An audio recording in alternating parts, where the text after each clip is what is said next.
What's your homeowners association horror story?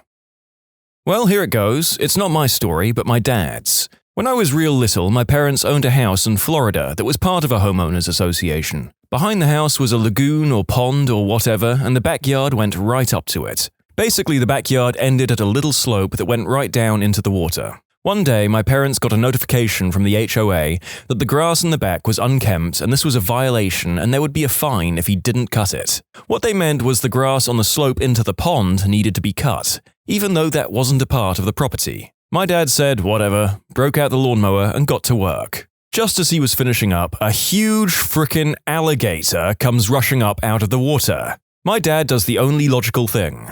He lets go of the lawnmower and runs. The mower runs down the slope, hits the alligator, most likely teeing it off, and sinks halfway into the water. My dad leaves it there because he ain't gonna mess with no scaly death machine. A week or so later, another notice arrives, this time about yard tools being left out, the mower in the pond surrounded by agitated miniature water dragons. And yes, there was a fine. Dad said, "Screw 'em," and refused to pay a fine or any HOA dues ever again. They added monthly fines for non-payment. Made a point of specifically never paying the HOA every month when he gave the mortgage to the bank. The bank didn't care since they got their money. Who cares about some crappy board? About a year later, when my parents sold the house, the HOA came to collect. Guess what my dad said? That's right, he said, "F off. Take my payment out of the lawnmower, if the gator lets you." Then they drove off into the sunset. As far as we know, the lawnmower is still there in the water, guarded by scary dinosaurs. I had just moved into my house a few months prior when I got a letter threatening to be fined $200, stating that my mailbox wasn't black. I thought surely they had the wrong house because my mailbox was in fact black. So I contacted them and they gave a runaround arguing that it wasn't. I told them to come and look and of course they said it was on me to prove to them it was black. So I snapped a photo and emailed it to them.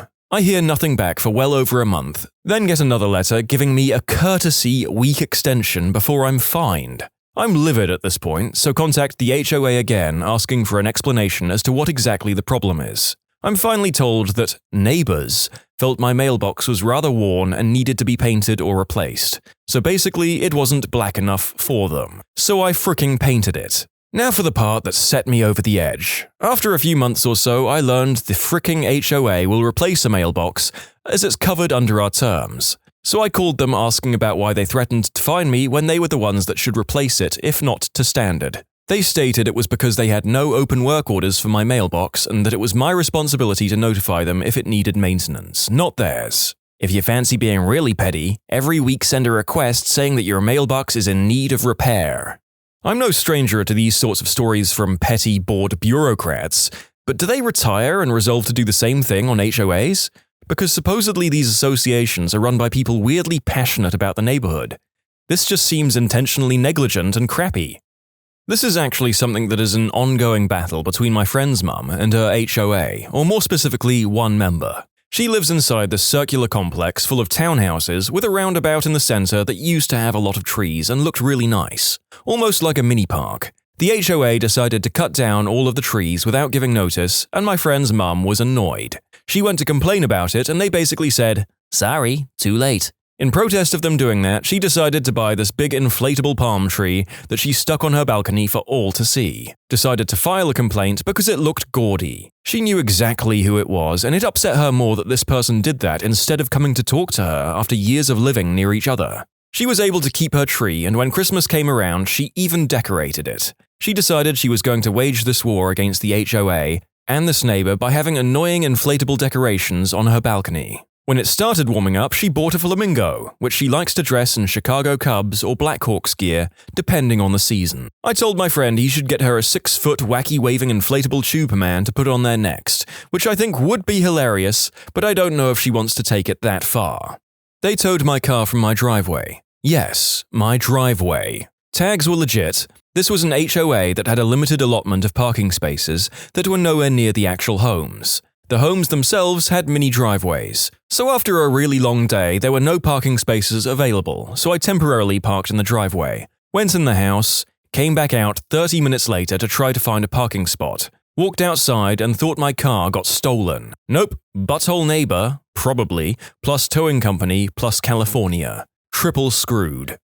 When we first moved in, I asked the neighbor across the town how serious the HOA was here. He said bad. Then told me a story where he got a notice with a photo of his recycle bin being left in the street for too long. The photo was of him walking the recycling bin back to his garage. Lol. I had the HOA come out to approve a fence I was going to install. The lady at the HOA office was very nice and said my plans were within the covenant bylaws, etc. We just needed to have the inspector check it out himself to sign off. When he gets to my house, he says he doesn't understand what I wanted to do. I explained the type of fence I wanted to install, and he said that wasn't, from his knowledge, allowed. I walked him out to the street and pointed 2 houses down and say, "That house right there has the fence I want to install." He scoffs at this, walks down to look, and sure enough, it was exactly as I described it. He tells me, "Well, we don't like to have a bunch of different types of fences in this neighborhood." I reply, "I don't care what you prefer. The covenant says I can have that fence and that's what I'm going to install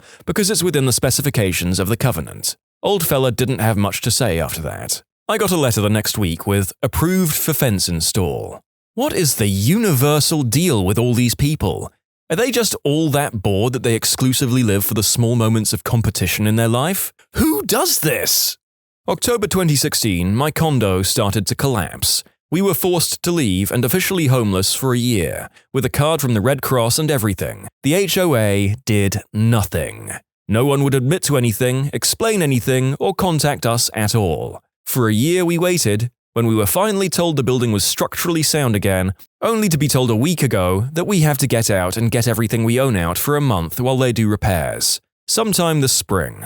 Worst of all, we were required to keep paying our HOA fees through the entire thing. The only way owners were offered non-payment was if we signed a document promising not to sue anyone. Never again with a condo. Never again with an HOA, and never again with River Towers in Alexandria, Virginia. My ex's boyfriend's father was part of the homeowners board for their townhouse community. His wife would walk their dog around the entire neighborhood every day and carry a notebook to write infractions to report back to her husband. Ridiculous stuff. Neighbors have a window AC unit? Reported and fined. Have a garden that's a square foot too big? Reported and fined. Some people have absolutely no lives. Not my story, but my dad's. He moved into a new townhouse in summer of 2013. It was a foreclosure property, as the previous tenants were kicked out for not paying their mortgage and for not paying their HOA dues. They gave everyone in the HOA new patios and decks the summer prior. It was required and you had to get a new deck/patio. But the tenants had to pay for them in monthly installments in the next 3 years along with their HOA dues. As I said, the previous tenants foreclosed on their home.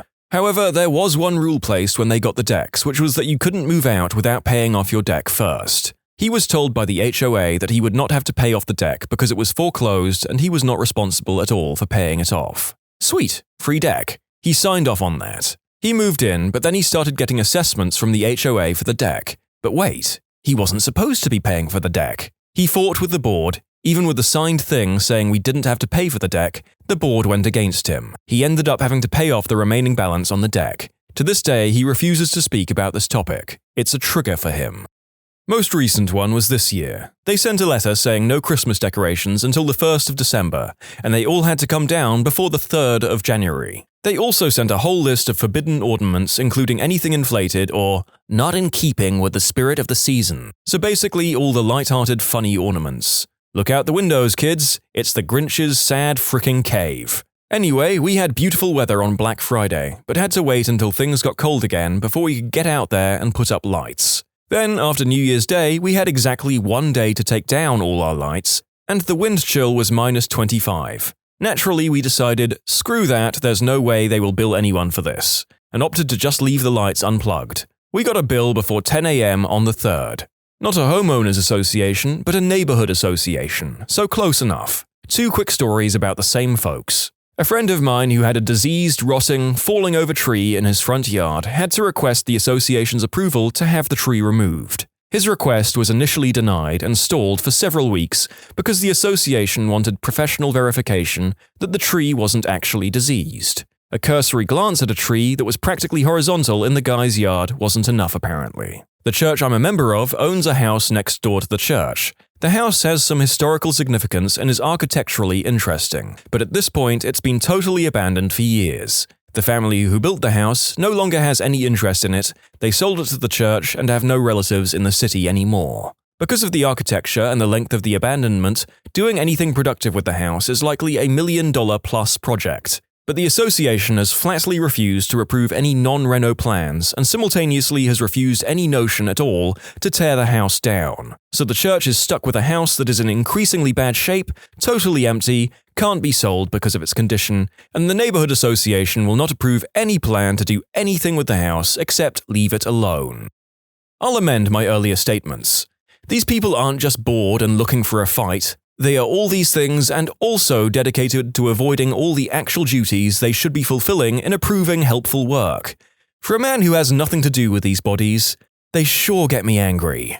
Not a horror story yet, but it could be. When we moved in, someone stopped by to say hi, but more like to tell us our boat can't be parked on our lot. My wife told her, "Well, we read all the rules and it doesn't say that." She replied, "Well, I wrote the rules, so I should know." My wife told her to go read them again.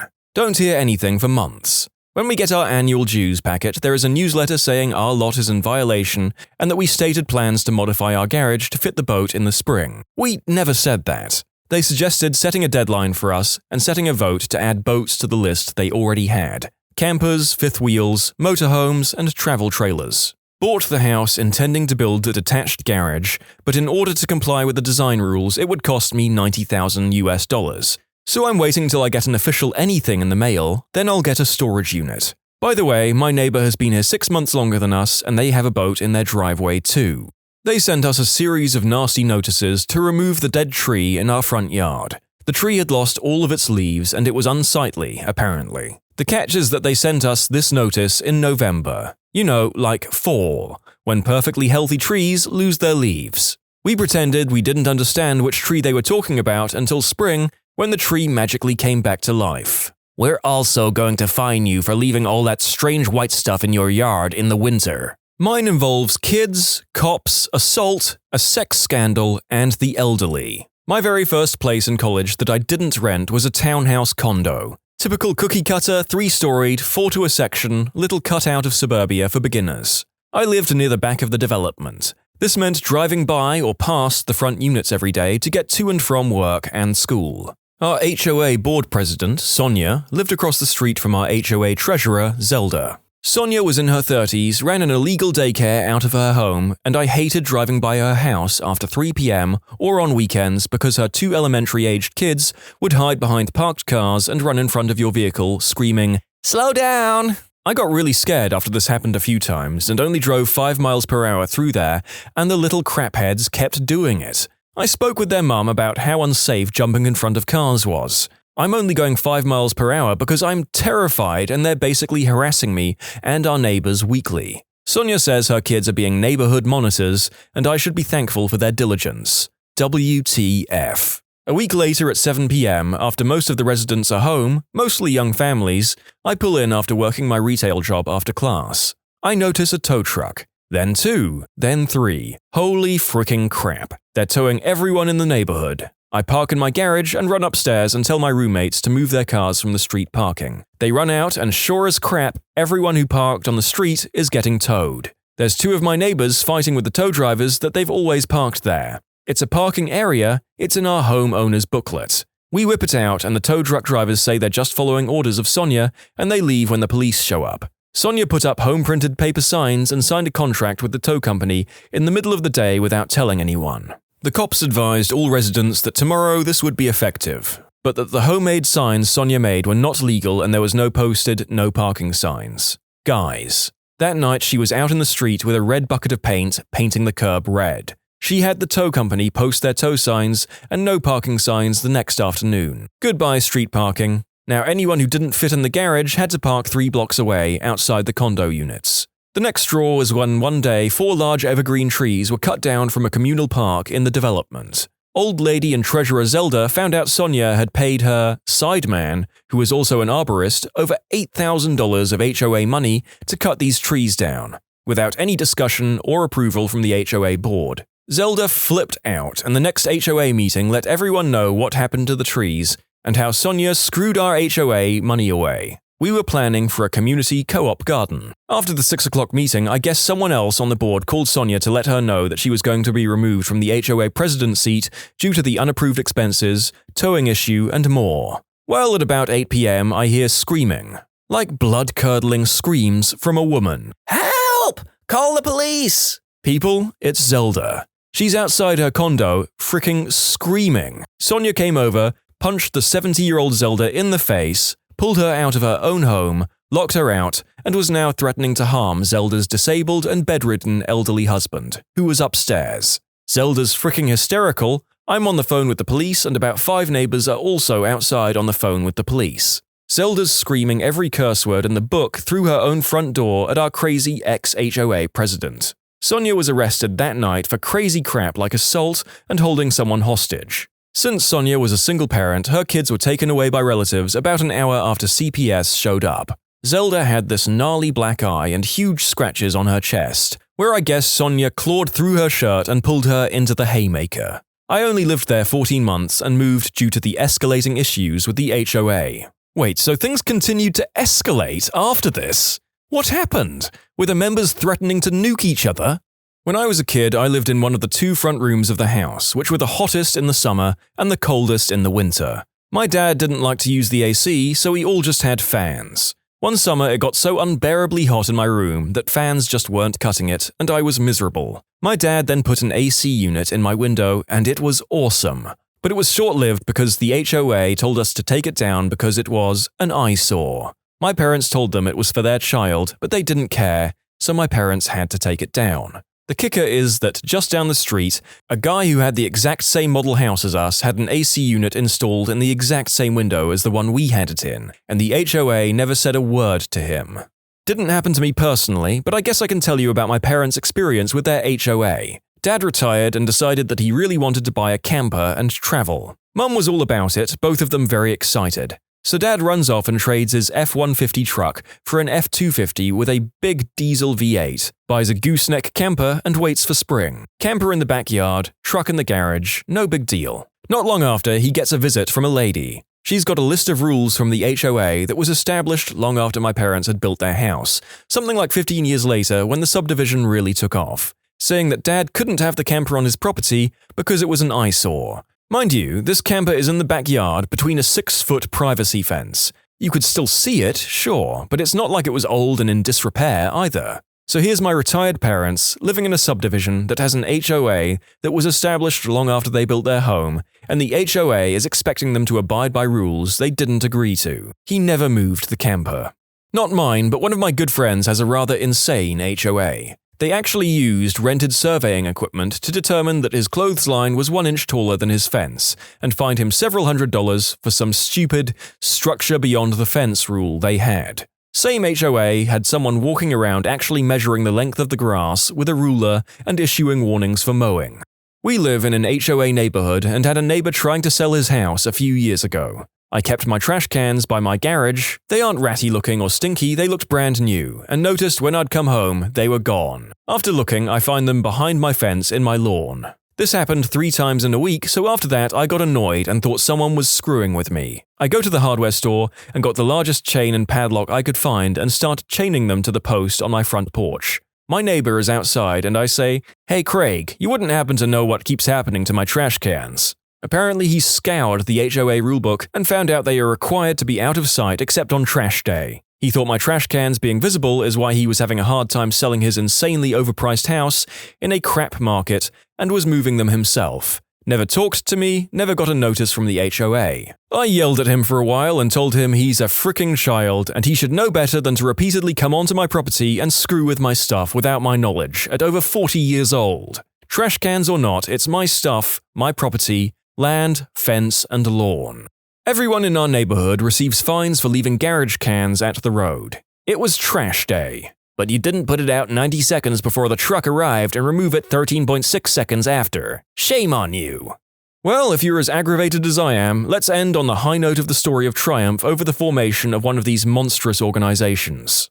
So it was a new community and my family just bought a house. So once all the other houses got built, this lady says she's going to start the HOA as per our agreement in the contract. So they call for a block party, no one shows up. A month later, another gathering at their home. No one shows up. 6 months pass by, call for a meet and greet at the community mailboxes. No one shows up. 2 months later, we get a letter asking for dues. Us and our neighbors next door and across the street talk about no one paying, and we spread the word to our 30 other neighbors, and the HOA died. Haven't heard from them in a few years.